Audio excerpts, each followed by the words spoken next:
हजार हजार श्रद्धालुଙ୍କ ଭିଡ଼ରେ ଜଗତ କଲ୍ୟାଣଙ୍କ ଦେବତା ଗଲେ ମାଉସୀ ମା ଘର।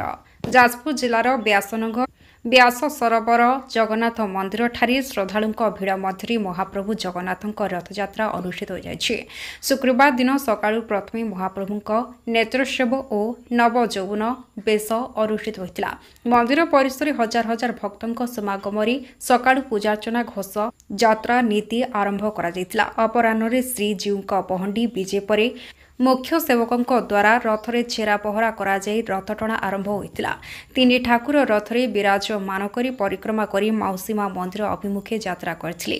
ରଥଯାତ୍ରାରେ ପାରମ୍ପରିକ ସଂକୀର୍ତ୍ତନ ଦଳ ଘଣ୍ଟ ବାଦ୍ୟ ଆଦି ସାମିଲ ହୋଇଥିବା ବେଳେ ଶ୍ରଦ୍ଧାଳୁଙ୍କ ହରିବୋଲ ହୁଳୁହୁଳିରେ ସମଗ୍ର ପରିବେଶ ଜଗନ୍ନାଥମୟ ହୋଇଥିଲା। ଶାନ୍ତି ଶୃଙ୍ଖଳାର ସହ ରଥଯାତ୍ରା ସମ୍ପନ୍ନ ହୋଇଥିଲା। ଜଗନ୍ନାଥ ମନ୍ଦିର ପରିଚାଳନା କମିଟିର ସମସ୍ତ ସେବାକାରୀ ଓ ଜଗନ୍ନାଥ ମନ୍ଦିର ପରିଚାଳନା କମିଟିର ସମସ୍ତ ସଦସ୍ୟ ଓ ଗ୍ରାମବାସୀ ଉପସ୍ଥିତ ରହି ରଥଟଣାରେ ସହଯୋଗ କରିଥିଲେ। ଯାଜପୁରରୁ ସନ୍ତୋଷ ରଥଙ୍କ ରିପୋର୍ଟ, କୌଶଳ ଟାଇମ୍ସ।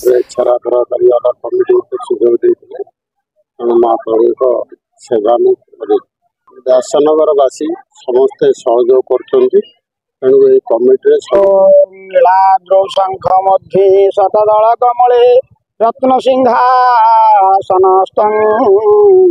ସରବାଳଙ୍କାର ଯୁଗତଂ ନବଘନ ରୁଚିରଂ ସଂଯୁକ୍ତଂ ଜାଗ୍ରତେନ।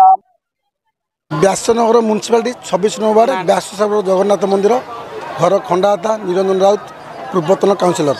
ଆଜି ଦୀର୍ଘ ଦିନ ବ୍ୟାସ ସରୋବର ରଥଯାତ୍ରା ଚାଲିଅଛି। ଆଗରୁ ଯେମିତି ହେଉଥିଲା ବର୍ତ୍ତମାନ ତାଠୁ ବହୁତ ବଡ଼ ଆଡ଼ମ୍ବର ହେଉଛି।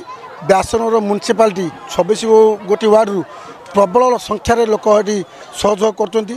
ମୁଁ ବ୍ୟାସନଗରର ଆଜି ଆମର ବ୍ୟାସ ସରୋବରରେ ଜଗନ୍ନାଥ ମହାପ୍ରଭୁଙ୍କର ରଥଯାତ୍ରା ହେଉଛି। ବହୁତ ଖୁସି ଲାଗୁଛି, ବହୁତ ଆନନ୍ଦ ଲାଗେ। ଜଗନ୍ନାଥ ନିଜ ଭକ୍ତମାନଙ୍କୁ ଦେଖିବା ପାଇଁ ଆଜି ବର୍ଷକରେ ଥରେ ବାହାରିକି ଆସୁଛନ୍ତି। ସେଥିପାଇଁ ଆମେମାନେ ବହୁତ ଖୁସି।